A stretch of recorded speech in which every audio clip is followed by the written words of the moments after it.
Hello, welcome to the episode we've all been waiting for of building a street-legal DTM AMG wide-body race car. And today we're actually going to be putting on the wide-body kit and the suspension, which kind of goes hand in hand with how insanely low this car is going to become. So with that, let's get right into it. So first things first, we have to take care of some housekeeping. I first want to shout out House of Euro here in Tempe, Arizona. They are, of course, a Euro premier specialty shop. They take care of all sorts of things from maintenance to even performance builds and all sorts of things in between. They have lent us some shop space here where we can actually wide body the car because, of course, this takes quite a bit of space and effort. And so huge shout out to them. I absolutely recommend them. They've worked on some really crazy stuff here in the greater Phoenix area. So check them out for all of your Euro specialty needs.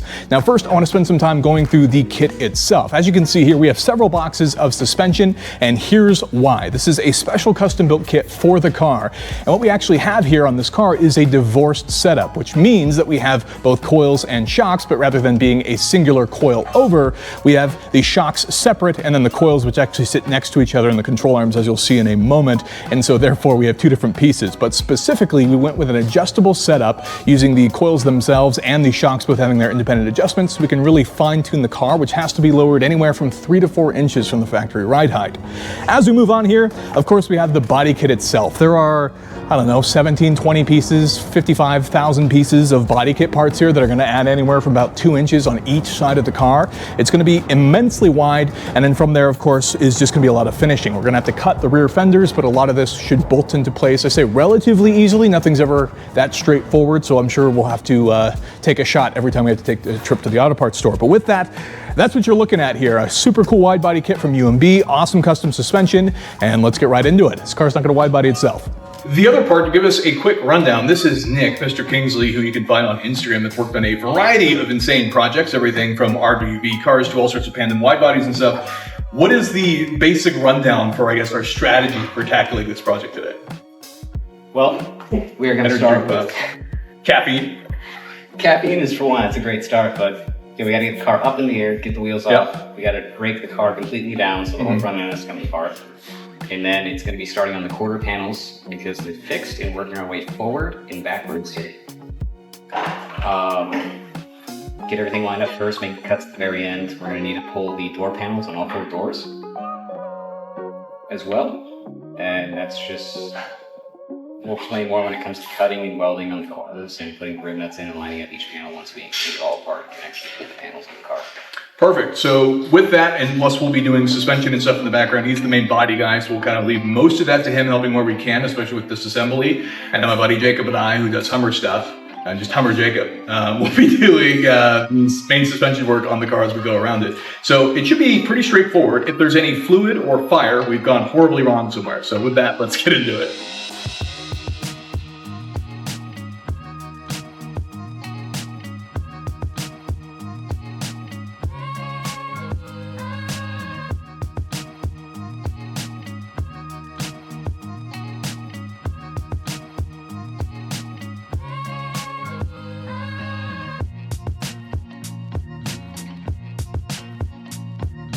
So quick universal update, thanks to a lot of manpower and buddies who are helping with the total overall project. This is where we're currently at. So far what we've done is we've essentially disassembled the entire front. You can see currently we have the front fender on the car, just kind of loosely hanging there. Some stuff has to be cut down below to actually compensate for the cool DTM-esque body kit. But so far we're making great progress. Side skirts are off. Currently in the middle of removing the rear bumper. All of the interior door panels have also been removed because a lot of the exterior trim and extra pieces here are also going to be replaced. That'll go with 4 additional wide body panels. But that's the gist of where we are. This has also unfortunately shown us some things that need to be replaced on the car in terms of original Mercedes branded bushings and such underneath the car, even some updates in terms of the overall braking power and such. But really, that's kind of the whole point and fun of the project. And we'll just keep trucking through. So far, I think it almost seems like we'll be on track, I think, to technically do this in one day as far as potentially fitting the body kit. But overall, it's definitely going to stretch into 2 days to complete this project so far.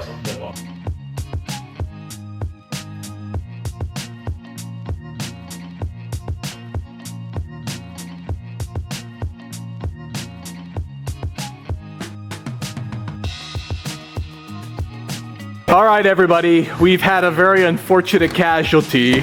in demonstrating how the Mercedes mirrors work, we've managed to destroy it and shear it clear off. Thanks to Nick, who wanted to demonstrate the springs. That side works just fine, but this side is now definitely broken. Whatever cheap metal went in there has now completely sheared off in the middle of a demonstration.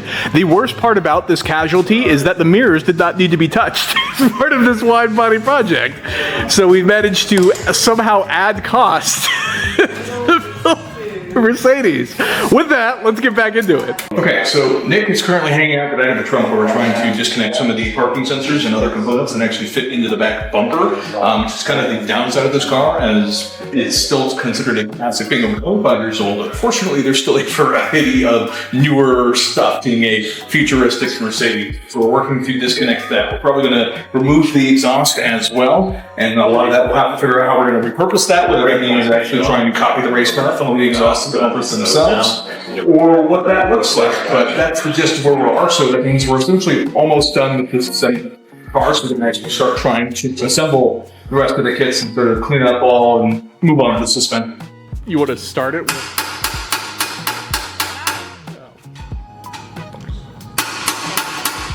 Alright, so most of the disassembly is done, including the exhaust, which kind of gets in the way of some of the body kit here. And now we have to go ahead and start it to hear what that 5.5 swap sounds like here in the back of the car. So with that, Nick, go ahead and fire it up. That's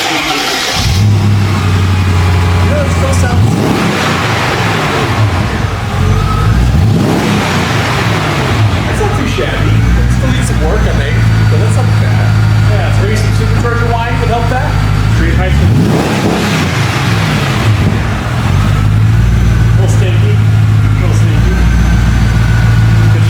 Now things appear to be going smoothly so far, but unfortunately this is where things took a wrong turn.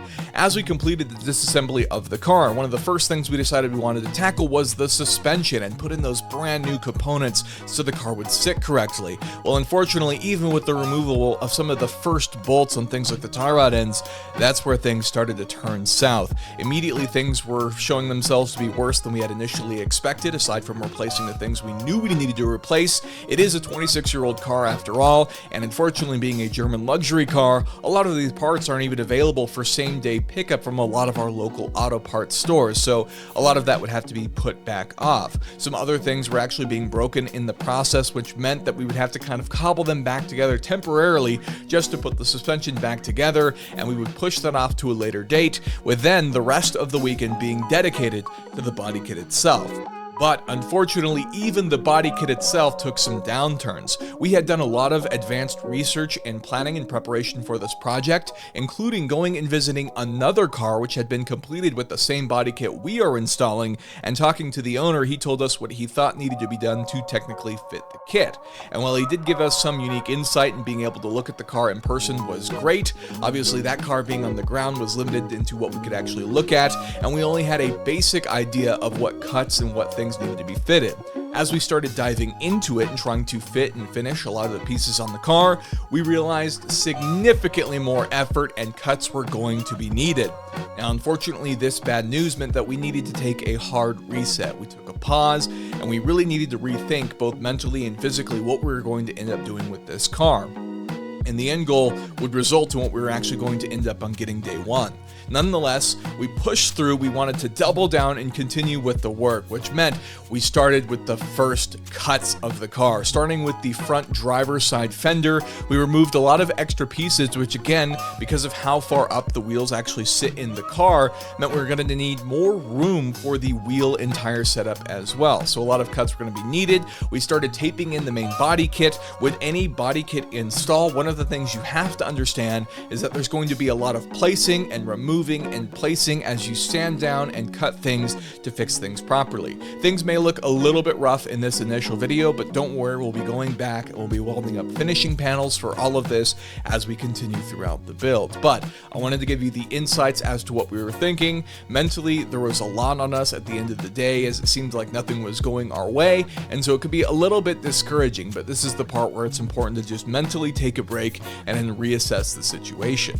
So that's essentially it for day one. I'm going to walk you through what essentially we accomplished. We ran into some hiccups, plenty of hiccups in fact, but this is essentially where we got. We've completely disassembled the car. We've started to fit the body kit. This is not fixed by any means. In fact, this is basically very loosely on the car to get an idea of what we actually need to do to the car itself to make the kit fit. So here in the front, for example, there are some really basic mounting points, all of which are not totally sorted out, and some of this will actually connect itself up together, as you can see here, for better alignment and sort of the fit and finish. The fenders aren't actually bolted up yet, but instead just kind of in a rough spot of where they're supposed to go. There still needs to be a lot of modifications. In fact, what we're doing here is going to really change where the actual wheels fit into the fender lines, including the suspension modifications, which we ran into some hiccups with yesterday. So that's going to take some time and some extra thought to really fix all that. And obviously things like even shaving the bolts, which were initially there for the fender liners themselves.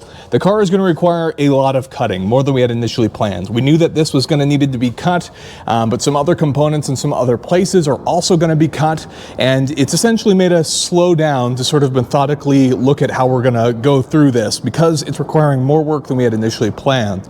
We knew we were going to have to cut here in the back quite a bit, in fact, probably about maybe an inch left here in the top sections, and so we're going to put some extra thought into that to see how that's all really going to line up in the grand scheme of things.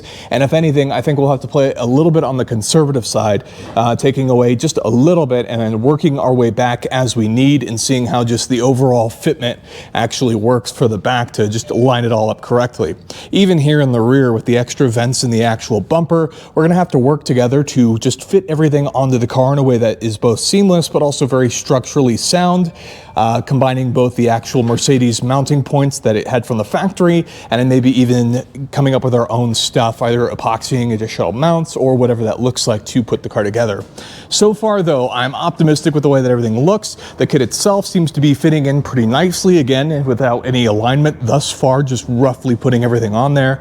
And so this is progressing nicely, and we'll just have to see how it goes as we move into day two. But I think the end of the story is it's going to take a little bit longer than we had initially expected. So with that, that is the end of this first video of fixing the body kit. If you get subscribed so you don't miss future videos, I'd really appreciate it. Consider giving me a thumbs up, and of course, thank you so much for watching, and I'll see you in the next one.